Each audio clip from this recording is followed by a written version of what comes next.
Hey, you guys, and welcome back to Locked In Haven. Today, I'm going to be doing a starter lock checklist on what to look for before beginning your lock journey. Make sure you guys like, share, comment, and subscribe, and all those good things.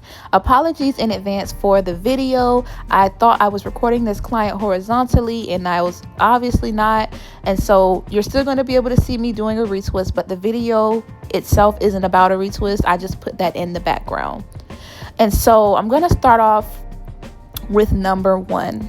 So when you're starting your locks, one thing you want to make sure of is that you have a healthy scalp. Make sure that you see a specialist if you're having excessive dryness, excessive flaking.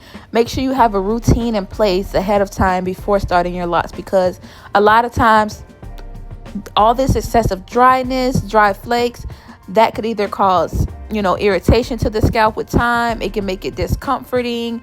You're going to have to learn which lock gels that your scalp may be sensitive to, because that can cause flare-ups and dryness as well. And it can also cause excessive shedding and balding at the scalp, depending on case-by-case scenario. So making sure you see a dermatologist or a trichologist prior to starting your locks and seeing a loctician would be the best thing that you could honestly do for your hair. And so number two is hair length. So while locks can be started with shorter hair, having at least 3 to 5 inches gives your starter locks a better chance of staying intact and forming evenly. And so you don't want to deal with the constant unraveling. Even though it's a possibility with 3 to 5 inches, anything shorter than that, I can almost guarantee you, depending on how you're treating your hair, they can unravel.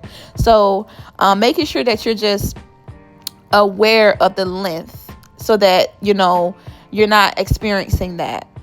And so number 3 would be choose the right starter lock method. So there's a lot of different methods. But depending on your hair texture and lifestyle, you got comb coils, which is my favorite. You have 2-strand, you have braids, you have interlocking, and you have instant locks. Each method has its own look and maintenance needs and timeline. I would say for the ones that I do comb coils on my clients, it's a humbling experience. I have not did any 2-strands or interlocking I have did instant locks, but I'm not a fan of those in itself just because of how unrealistic they can look at times. And so you just want to be mindful of these different things, because each one definitely develops and matures differently. And depending on, your hair type, someone with fine hair may not do well with instant interlocks. I mean, not instant locks. Instant locks too, but interlocks. People with finer hair may not do well with interlock starter locks or instant locks. So those are some things you want to look for. Number 4, find the right loctician. Look for a loctician who values healthy hair, creates clean parts, and does not retwist too tightly. A consultation is good, but it's just as important as the service itself. Make sure your loctician is asking you questions, that your questions are answered, you feel heard, they're addressing your concerns. That is what a loctician is, not someone who says, just come and I can start them. Although, some people start them at home, that's fine, to each his own. But for those who are actually wanting to really be more intentional about it, make sure that you pick a loctician that has all those good qualities. And so number 5, understand the lock stages. Starter locks will go through frizzing, they'll go through budding and shrinkage before they mature. These changes are normal and a part of the locking process, so please do not lose your minds trying to have a certain look for your locks so early on. It's going to take almost up to 2 years, I believe, the longest it could take for them to mature fully into themselves. So you got 2 years from whenever you decide to start your locks to really feel out the satisfaction, and then you can adjust from there. Number 6, keep the products simple, please. Lightweight oils, like grapeseed oil, jojoba oil, almond oil, things that aren't going to be too heavy, residue-free products. Heavy waxes and creams and gels can cause buildup, and it can also cause flare-ups if you do have a sensitive scalp. So make sure you are reading the product ingredients that you are using or your loctician is using, because that can play a vital role as well in your hair, your scalp health, and your locks as far as buildup goes. Number 7, protect them locks at night. Sleep with a silk satin bonnet, scarf, get you a pillowcase. help to reduce that friction as much as possible. Even if you're just laying around all day, you want to be able to just keep a bonnet on, just because you want to make sure that, and be mindful of the bonnets too, because some of the ones in the back I've seen can thin out. So maybe in the daytime, even if you don't have a bonnet, maybe a do-rag. They also have lock sleeves now where you can put your locks inside a sleeve. It's just so many different things that they have now for locks that you can literally buy and, help preserve them a little bit. And also help preserve moisture and minimize that frizz.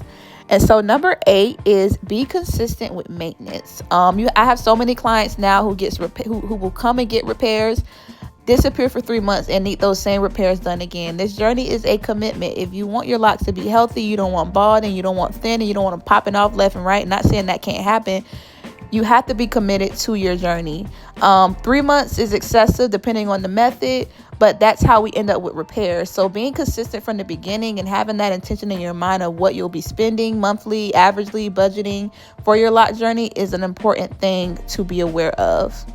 Number 9, have patience. Your locks will not mature overnight, which we all know this. Enjoy your journey. Redefine what beauty standards are for you. Redefine what having your hair done may look like to you, and really just enjoy your journey and trust your journey.